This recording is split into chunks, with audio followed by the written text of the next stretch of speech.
So once again, we find ourselves in the same position. A bunch of knee-jerk reactions all over the internet about Overwatch 2 PvP beta and whether it's considered a flop, whether it's a big success. And we've gone from the massive highs of 1.5 million concurrent viewers on Twitch during beta drop day to now back to around 20-25,000 viewers on average for Overwatch. And as always, everyone wants to push their own agenda. Some people are saying, look, Overwatch is actually a disaster. Other people saying, no, the beta is perfect. And I'm once again asking everyone to please just look at the bigger picture. And it is the bigger picture why I am convinced that Overwatch 2, when it releases, is going to be a huge success. So what do I mean by bigger picture and why am I so excited about it? Well, I think the game that we really want to compare ourselves to is Apex Legends. Not because I'm saying they're the same game, because I think Apex has gone on a journey that Overwatch can in many ways hope to recreate. Now, despite releasing after Overwatch, Apex had a high and then a very low low, comparable to Overwatch, but much more dramatic, much more quickly. And now if you look at Apex Legends, it performs really well. It's one of the most popular games. In fact, I believe it most recently became the most popular battle royale game out there. And the reason for this dip and now its rise is pretty simple. It all came down to the developers of the game misunderstanding and now understanding why people liked their game. So for those who didn't follow Apex Legends too closely, when the game released, the developers were very keen on it being seen as an esport. They were very keen to promote the esports scene of the game. They were very keen to push for tournaments, pro play, pro teams, and accordingly, all the development decisions they made were based around satisfying pro play. So early on, one of their key tenets was that we will not release that many new heroes, that many new maps. We don't want to change around things too much because we want it to be a stable esport. It's not about the heroes, it's not about the fancy colors. It's just about people playing this game as hard and competitively as possible. Now, for any of you who haven't had the misfortune of watching Apex Legends esports, it was awful. Nobody liked it. It turned into a bunch of people just camping buildings all day long, and then finally it would convulge in a 5-team frenzy in a very tiny ring as they all battle it out over, next to nothing space. And so for that reason, Apex Legends took a big dive, the interest in it waned, and people just generally stopped playing the game. Now, at a certain point in time, the developers recognized this and they made an incredibly mature and correct decision, which was to realize this ship is not going the right way, let's change direction. And all of a sudden, they start to release a bunch of new heroes, new maps, new cosmetic stuff, weapon changes all the time. And lo and behold, the game becomes way more popular. People have much more fun playing now that it's not masquerading as an esport, now that it is just what it is. And to illustrate my point, I now want to take us to the most engaging of YouTube video aids, the graphs. And the first graph I want to bring up is the early release of Apex Legends. These are the Twitch numbers of how many people were watching this game. Now, I know Twitch numbers are not everything, but they are indicative of at least some audience interest. So let's use this as our reference.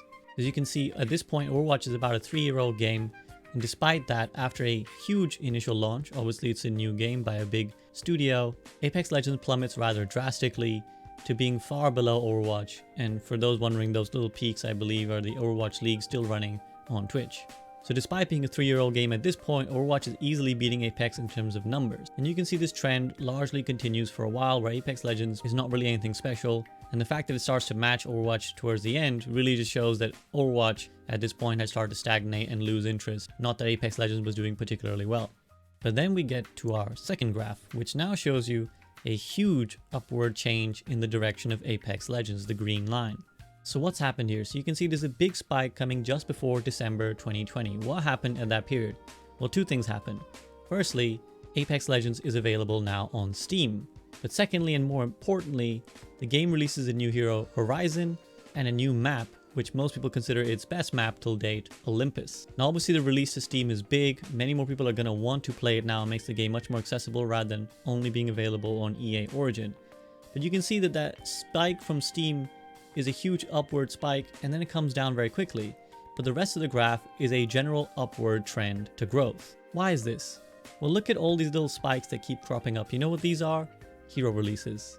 So what Apex Legends decides to do around this point is release a new hero with every one of their new seasons. And this is why you can see their growth is not a freak accident. It's not a marketing campaign that boosts them. It's not the Steam thing. It's not the gimmick of one hero. It's consistent growth spiked by the odd release. But growth, and here's the fundamental point, because the game is being done right, because the game is fun, because the game understands why it's popular and it starts to lean into this heavily. You see far more cosmetic events, you see mini events like the arenas or the train fight that they have. They're now on their way to a mobile game, and you can see accordingly the player base is happy because they're getting what they asked for, and it's a fun playing experience. And that brings me to the final graph that I have, which you will be thankful to know. This is the spike in viewers on the Overwatch 2 beta drop day. So that dominating spike you see is the effects of that 1 million plus stream that we have, which averages out around 400,000 viewers plus that day. Now this is where we're at currently. That spike is going to inevitably drop because the beta keys are gone. But while many people have interpreted this as a sign of negativity, that we weren't able to keep this spike, I think this is the indication that Overwatch is finally ready to follow that same trend that Apex Legends did, and I think they can do it much better. So what am I saying? Well, what I'm saying is I think the Overwatch developers have gone through the same journey that the Apex Legends developers did, which is to recognize why their game is popular and to change what they are doing. Now, why was Overwatch originally popular? Well, firstly, because the game was fresh, right? The heroes were new, a lot of the game mechanics were new, and nothing had been solved yet. This is something that Overwatch 2 brings, not just because we actually have new heroes now, but because of the 5v5 format, it changes the game up quite significantly, though not so much that it's a completely different game. It's familiar yet new, the perfect fresh feeling that you're looking for in a game that you already kind of like. And on top of that, the game doesn't feel solved, and I don't think it'll be as easy to solve as it was in the past. A lot of the things that drew people to the original Overwatch, those big plays that you could make, the feeling that all your characters were powerful, that a hero pick mattered at any point in time without being oppressive, these are the things that I think Overwatch 2 really captures again, and the reason why so many of my peers and my content creator friends are so excited. Because now when I boot into a game of Overwatch 2, I don't feel like the game has been figured out. Now obviously as time goes on, that will happen. But the key difference is that the developers have shown a change in philosophy. Now we can argue back and forth, and many people already have, that Overwatch 2 actually frees up the game a lot more. There's a lot more individual playmaking, and there's a lot of opportunity to do things that aren't mitigated by the presence of that one additional tank or extra shielding. And while I personally believe that, and I know many people don't, I don't even think any of that matters as much as that change in philosophy that I'm talking about. Because for once, the Overwatch developers are recognizing where their game is going wrong, and they're being open about it. So the first step was the video that Aaron Keller put out, saying that, look, we know we made a mistake. Overwatch 2 PvE took way longer than we thought it was, and that's why we're giving you the PvP now. We promise to not abandon you like we did before, and we promise to communicate more. Now, about a month or two on from that, where are we? Well, the devs have been far more communicative, right? We've had multiple dev streams, we've had dev blogs, we've had a Sojourn video with an accompanying dev video as well, and now we're in the beta, where again, the developers have already put out a blog a week out into the beta where they're talking about a weekly blog. We're going to keep us up to date with what they feel about the beta and how it's going and their goals and what they're achieving and what they're not achieving. And that's the key again. If you go and read that blog, developers acknowledge all the mistakes that I'm going to now talk about as well that they feel they've seen in the beta. So one of the first things they talk about is the fact that people want more features, right? They want a competitive mode. They are wondering when more heroes are going to come out, when new modes are going to come out, when new maps are going to come out. Now here's where I want to address people's criticisms first, because a lot of people have looked at this and said, well, okay, fine, you gave us this Overwatch 2 5v5, but is that it? Is this what 4 years of work was? You gave us one new hero and a couple new maps and that's it? And I can understand people's frustration. I mean, if there's one game that a community has the right to be upset by, it's Overwatch, the way it's treated its community for the last couple of years. But this argument is really quite unfair and I feel disingenuous for two reasons, I would say. Firstly, this is the first version of the closed beta, right? This is the first closed beta. Do you honestly want them to throw every single thing out at once? In my opinion, that's just a bad idea. Firstly, because they're trying to test the fundamental stability of the game. I mean, to some extent, I think this speaks to how good 5v5 is, that people aren't even trying to analyze whether it's good for the game or not. I feel like almost universally, although I know there'll be some detractors in the YouTube comments, I feel like almost universally people have said, yeah, actually 5v5 is good. Now what? Because think about it this way, 5v5 was threatening to be this huge change that the community might be in massive uproar over. So imagine if we're testing 5v5 and they give us, let's say, 5-6 new heroes. The game would just be complete chaos, and I feel in many ways it would be unrecognizable to the current Overwatch community.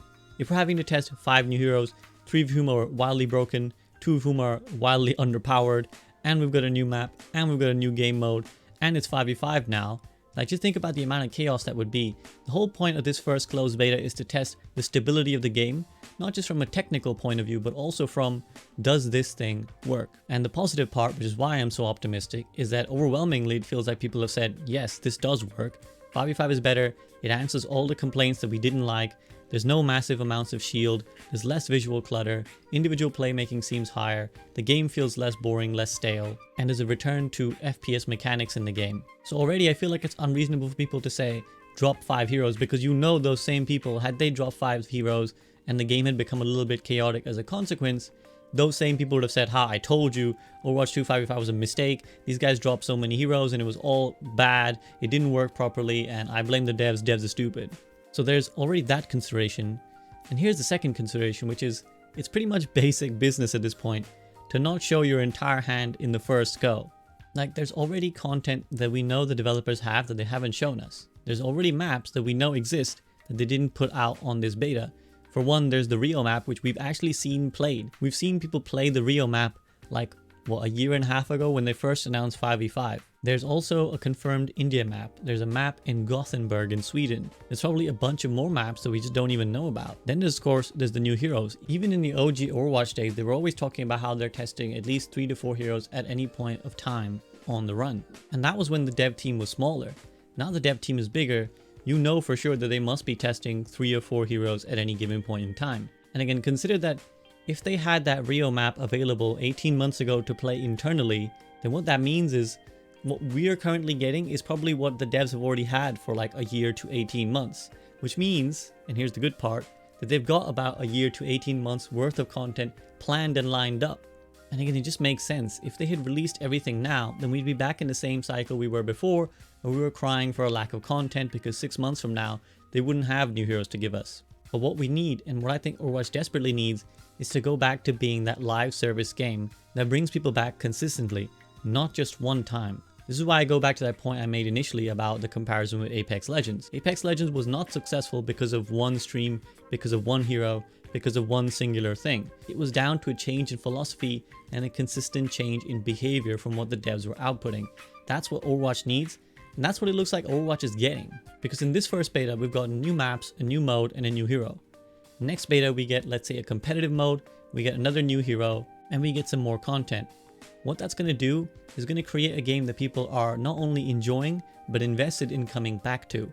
And that is how the long-term health of the game improves. Overwatch will be successful if it's a fun and serviced game. It's as simple as that. I know that's a 3-head take game anyways, but it really is as simple as that. You can't have a game as fun as this, that Overwatch 2 currently is, I feel, in the beta, plus updates and more for a long and consistent time without people catching on and saying, hey, this is a really good game, we should start playing this. We saw the power of what having Pokimane and XQC and Asmongold playing Overwatch does in terms of bringing in public interest. And remember that unlike in Apex Legends, Overwatch has been far more popular in its heyday. Overwatch sold like 60 million copies. Everyone knows Overwatch even if they haven't played Overwatch. Now on the downside, we get clowned on a lot. Like a lot of the public perception of the community of Overwatch is that it's a bad game, it's a poorly managed game. But that can change. If it went down the bad way, it can come back up the good way. And this goes back to the idea of everyone knows Overwatch, right? I know so many people who have never touched a minute of Overwatch, but can recognize certain characters. They know who Diva is, they know who Tracer is, they know who Widowmaker is. And yes, we laugh about the Rule 34 and why that's a big part of it. But honestly, all of that helps. One of the reasons a game like League of Legends is so popular is because it has a wider media presence. People don't just know League of Legends the game, they know like the music videos, they know the ad campaigns, and now they know that Arcane show, right? They know the show on Netflix that was very, very good. These are the kind of things that bring interest back to the game, a wider understanding that this game exists, that this game is on the map. Overwatch already has all these platforms. Again, this is why I'm so excited, because in the past, Overwatch has kind of misused these platforms, it's let them fall by the wayside. But I genuinely believe with this shift in philosophy of the devs, they're going to start capitalizing on all these things, because for once, they're actually reaching out to influencers, right? They actually got all these big influencers to play, where previously, Blizzard have often looked at influencers like something they didn't want to associate with. Now, I'm not saying we're going to get a Netflix show, but again, the power of Overwatch is that it is a very marketable product, and the characters are amazing. And you can only imagine once we start getting those shorts again, the animated shorts that I know so many people loved, that's going to be part of that bigger pull, where people are going to stop clowning on Overwatch over time. They're going to realize, hey, a lot of people play this game, it's got all these amazing characters, these great shorts, and actually when I play it now, it's a lot of fun. And it gets new heroes all the time and new updates, And I want to keep checking in like in the old days people did. I want to keep checking in when there's a new event, when there's a new hero. And those people logging in constantly, coming back to see what's going on in the game, what's new in the game. That's how you get a consistent player base. That's how you keep people and their friends hooked and interested in playing in the long term. And all this, and I haven't even mentioned the PvE. Because remember, that was the crux of what Overwatch 2 was actually supposed to be about. Overwatch 2 won't even be quote unquote released until the PvE is ready. Now many of you look at that in a negative light. Many of you will listen to that and say, ugh, eye roll, yeah, of course, that PvE, the bloody PvE that's caused so much delay. But just remember that that's an ace in the sleeve. It is one thing that Blizzard get right, is games like these. And they've been working on it for many years, and the fact that they still haven't released any significant part of it shows you that they're invested in getting it right when they do. So can you imagine with just 5v5 and PvP changes in a closed beta, we were able to generate so much hype, even if it was just for a day, even if it was inflated because hey, people just wanted to collect free keys for a free game. Even if it was shallow interest, it was interest at a point in time. And if we keep making correct decisions, that interest will eventually convert into players. And I promise you that once people play this game, they're going to realize this game is a lot of fun. I want to quickly address a couple concerns that I know people are going to have, and I always like to anticipate what's going to come my way. And the first one is where people are going to say, why is it even called Overwatch 2? It's clearly not a sequel. Well, 2 points to that. Firstly, I can definitely concede that the marketing and the promotion around Overwatch has been mismanaged over the years. I think in the last few months, they really started to turn the page and they're starting to get it right more often than they get it wrong. But yes, since it was announced in BlizzCon, when Jeff Kaplan said we're going to redefine the sequel, it's been very confusing what Overwatch 2 actually is. Those of us who follow it closely now could look at it and say, okay, well there is a PvE element, but as they announced, they're going to decouple the PvP and the PvE, so for now it's just the PvP update and the PvE will come later. But the public, understandably, is very confused by it because there's been many conflicting messagings over the years. Is this PvP 2.0? Where is the PvE coming? Is this free? Is it not free? There's a lot of unanswered questions, so for that reason, I totally understand people's confusion about the branding of Overwatch 2. But when you stop and think about it, it really is kind of irrelevant. Like, think about other franchises like this. Has anyone ever looked at a Call of Duty game and been like, this is too much like a Call of Duty game, why is it called Modern Warfare 2? Modern Warfare 2 is too much like Modern Warfare 1, so I'm very upset that this is not a fundamentally different game. Like, of course, this is fundamentally Overwatch, is that not the point of it all? Overwatch 2 is fundamentally Overwatch, but in my opinion, a better version of Overwatch and a truer version of what Overwatch originally was trying to be, and what in the last 18 months, 2 years, it strayed away from. So yes, it's still Overwatch. If it was a different game, it would be called a different game. If it was now an MMO, it would now be called a different thing. It would be Titan or Titanfall or whatever it is that you want to call it. It's called Overwatch 2 because it's like Overwatch but slightly different. I'm not sure what people were expecting in terms of this is the same game ? A Call of Duty game plays like a Call of Duty game. A new FIFA or a new NBA plays like an NBA or a FIFA game. I don't understand what you wanted. If you wanted a different game, you should play a different game. Now going back to the criticism, the other thing that I know people are upset about is the state of supports. Now there's 2 things. We could go very long on this, but I'm not going to go too long. I want to keep it relatively short. 2 things. Firstly, yes, supports are, I would describe, underwhelming, not weak, but underwhelming. But it's most firmly a temporary problem. The biggest reason I think supports are underwhelming is not the strength of supports themselves, but the fact that they're essentially the same heroes, and the devs even acknowledge this on their recent blog post. Whereas tanks have huge reworks and essentially new heroes in the form of Orisa and Doomfist, and DPS have a physical new hero and many new changes, and I think the experience of playing DPS is much more different now because without that extra tank, you can do a lot more as a DPS and you feel more impactful as a DPS. So those 2 roles got fun new stuff to play with. Supports, not only did they not get a new hero, but even the existing supports barely got any changes. So when you boot up Overwatch 2 and you click support and you play and you're like, oh, these are the same characters. Like, of course you come away with the feeling of like somehow I've been robbed or somehow my role has been treated badly because the other roles got a shiny new toy and I didn't. And the other part goes back to this philosophical idea that I want to quickly address, where a lot of people have been having this argument that supports can't be heal bots anymore, okay? They can't be heal bots, they have to contribute to the killing, to the FPS part of the game. And the counter argument, people have said, well, you're using the term heal bot rather negatively. What if I do want to play support and mostly be a supportive character? I don't want to have to participate in the aggression, I don't want to have to participate in the FPS part. I picked support precisely because I just wanted to support my teammates. Now, I think this is a classic example of the internet where nuance is lost somewhere in between and people are pulling to either extreme. It is okay to gravitate towards support because you didn't have FPS mechanics or you didn't want to participate in the aggro pop-off moments type thing. Now, quickly before someone accuses me in the comments of my bias, cards on the table, I came to Overwatch because I had 0 FPS experience before Overwatch. I gravitated towards characters like Reinhardt and Winston because I can't aim, or I certainly couldn't in the past. And I was like, wow, these characters with a little bit of game knowledge allow me to be very impactful still.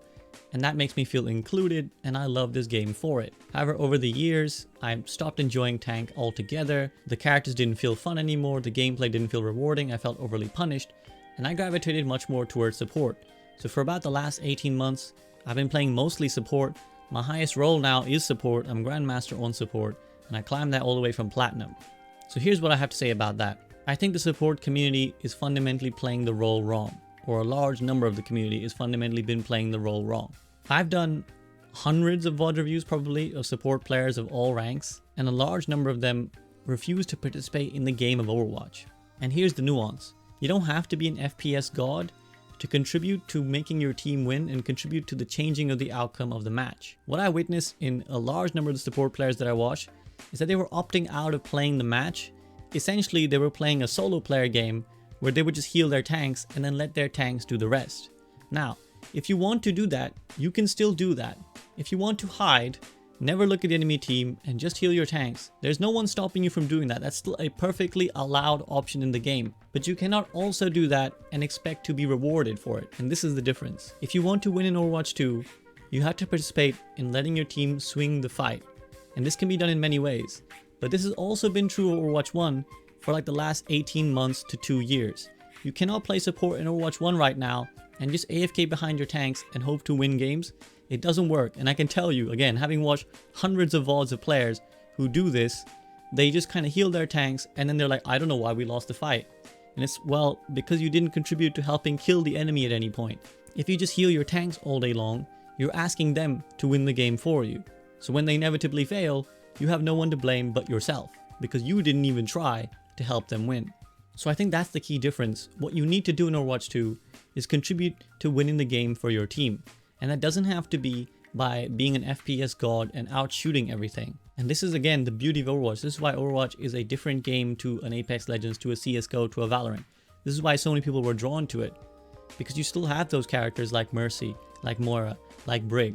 I've been having so much fun playing Overwatch 2 Moira because she's so self-sustainable. She can kind of do everything on her own. She's very flexible. You can fight things when you need to. You can heal your team when you need to. Again, if you love playing a protector, Brigitte is the perfect hero for you because that hero is built and designed to keep her team up, to sustain. But she does it in a way where she has to participate in the fight to do so. She has to actually hurt enemies to heal her own teammates. And that requires you to be an active part of your victory. And again, Mercy, the go-to example I feel many people go to where they say, I like playing Mercy. Why are you punishing me? Why are you saying I can't pop off in Overwatch 2? You absolutely can pop off in Overwatch 2.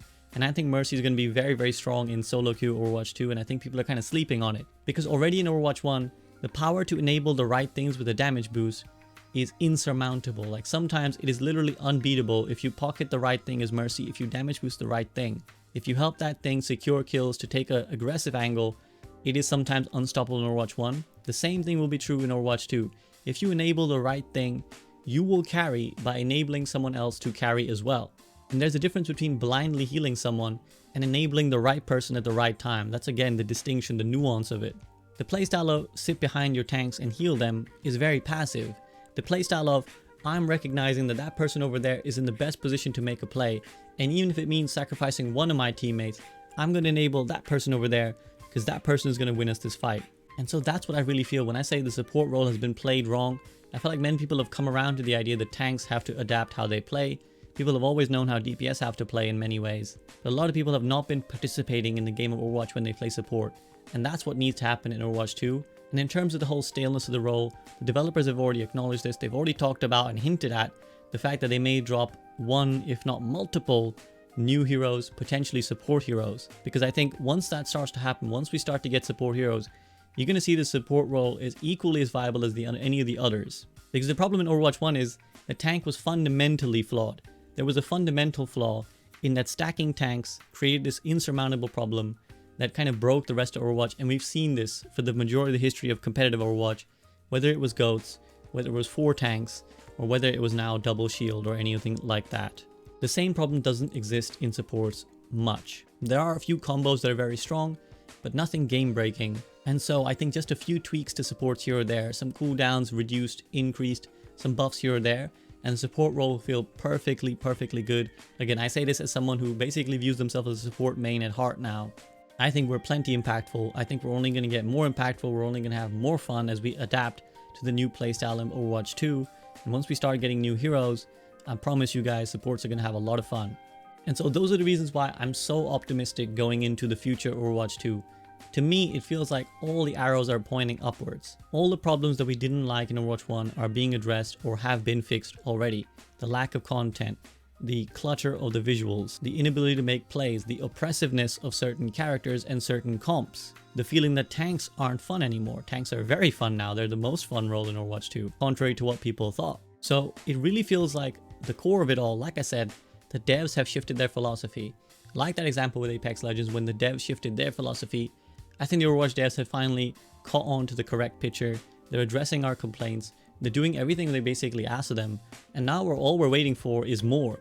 We're just waiting for the plan to unfold. We're waiting to hear about the monetization model. We want to get new heroes. We want to know finally when the PvE will come out. But I promise you guys that when all of that starts to unfold, you're going to look back at this, you're going to say, damn SCB, you called it. It's going to be the glory days of Overwatch. Everyone's loving the game. People are playing the game again.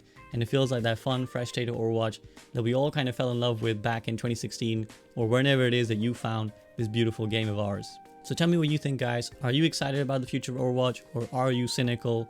Again, I don't blame anyone who has been cynical, but I really do think we're seeing a great upturn in the fates of this game. What have been your highlights or the things that you disliked about the beta? And if there's anything I didn't cover, do drop it in the comments below.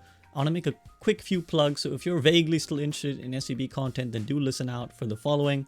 Firstly, I have a second channel now where I post a lot of my stream highlights. So if any of you are thinking that you want more SCB content, but you don't find it, you don't get it, there's 2 ways you can find it. Firstly, I stream 5 days a week, every day except Tuesday and Saturday. I'm on Twitch from around 3 p.m. Eastern time till about 8 p.m. Eastern time. So that's around 8 p.m. UK time onwards. And if you miss any of that, if you don't have the time to watch streams or you just don't like watching Twitch, then check out the second channel, SV Side, where I'm going to be posting a lot of the highlights from streams, from formats, from any rants or discussions that I have. They'll probably make their way to this B-side channel. So if you want to catch up with what I'm doing, what I'm saying, what I'm playing, then head on down to that. Now, if you yourself want to get involved in more activities, then head on down to my Discord server, where every weekend from now on, we're going to be hosting Overwatch 2 Pugs. And when the beta goes down, we're going to go back to Overwatch 1 Pugs. So if you're looking for a fun environment to play with like-minded, friendly people, with an educational bent where people want to feedback and improve, then head on down to my Discord, where we'll also be hosting a bunch of other fun stuff. So one thing that we like to host on my server, it's called the Overfest, which is a little mini event that we host, a timed event, where we arbitrarily assign everyone 2 teams, and then the 2 teams compete in mini competitions, such as Overwatch Pugs, but also games outside of Overwatch like Valorant or Apex, and also stuff that has nothing to do with gaming. So we have cooking competitions, writing competitions, art competitions, cosplay, and most recently a Photoshop competition, some of the best entries of which I'm going to show on screen now because I thought they were quite amusing and they gave me a chuckle. So if you want to be part of this fun meme community who are, I would like to think, very friendly and very welcoming, then head on down to my Discord server and come on down and play with us. But that's it from me. I just want to give a huge shout out to my patrons now who did the awesome job of supporting me. And if you are interested in supporting me directly as well so that I can make more content, because I really do want to be able to invest more time to hire an editor or a team of people who can help me make content, because right now it's basically just me on my own. If you want to help achieve those ends, then Patreon is the best place to do it, because most of the money goes directly to me, unlike places like YouTube or Twitch where they take a heavy cut or they just don't pay out that well. So head on down to my Patreon in the video description and check it out. But that's it from me. Otherwise, I'm sure there'll be plenty more to discuss in the coming days and weeks, guys, as the beta develops and more stuff is released and the developers continue to hopefully be communicative with us. It won't be long before you see me soon, whether it's a group up podcast or some other content. And keep letting me know what you guys want to see, because I really want to deliver the content that you guys like to see. So, goodbye, and I hope I see you very, very soon.